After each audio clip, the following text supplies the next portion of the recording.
ಖಾನಾಪುರದಿಂದ ಕರ್ಣಿಗೆ ಹೋಗ್ತಕ್ಕಂಥ ರಸ್ತೆ ಇದು ಪ್ರಮುಖ ರಸ್ತೆ. ಮತ್ತು ಖಾನಾಪುರ್ಲಿಂದ ಯಾವುದು ಬಲ್ಕಲ್ಗೆ ಹೋಗ್ತಕ್ಕಂಥ ರಸ್ತೆ. ಎರಡು ಕಡೆಗೆ ಏನದು ಜಾಲಿ ಗಿಡಗಳನ್ನು ಬೆಳೆದು ಎರಡು ಕಡೆಗೆ ರಸ್ತೆ 30 ಫೀಟ್ ಇರತಕ್ಕಂಥ ರಸ್ತೆ ಇವತ್ತೇನದು 8 ಫೀಟಿಗೆ ಬಂದಿರತಕ್ಕಂಥ.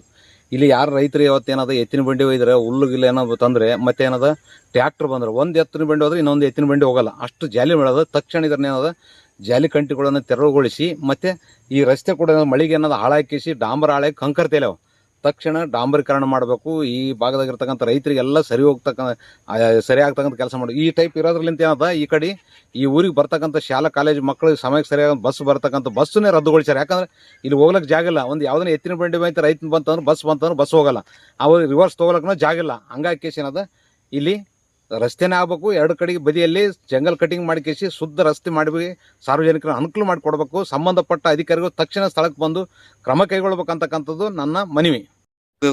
ಇದಕ್ಕೆ ಬಲ್ಕಲ್ರಿ ಬಲ್ಕಲ್ಲದ ಈ ಕಡೆ ಕರ್ಣಿಗೆ ಹೋಗ್ಬೇಕ್ರಿ.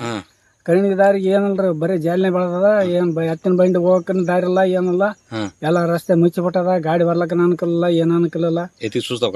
ಶಾಲೆಗೆ ಮಕ್ಕಳು ಹೋಗಕ್ಕನ ಅನುಕೂಲ ಇಲ್ರಿ, ಬರೀ ಕಾಂಕ್ರೀಟ್ ತೇಲಿ ಅದ. ಏನ್ ಗಾಡಿ ಹೋಗಕ್ಕನ ಟೈರ್ ಇಲ್ಲ ಏನಿಲ್ಲ. ಯಾರು ಕಿವಾಯಕ್ಕೆ ಹೊಳ್ರಿ ನಮ್ಮನ್ನ ಇದು ಮಾಡಿಸ್ಬೇಕ್ರಿ. ಅದು ಯಾವುದೇ ಯಾರ ಅಧಿಕಾರಿಗಳು ಯಾರು ಬಂದ್ಗೇಸಿನ ಕೇಳೋಳ್ರಿ. ನಿಮ್ಮ ಹೆಸರು? ನನ್ನ ಹೆಸರು ಮಲ್ಲಣ್ಣ ರೀ.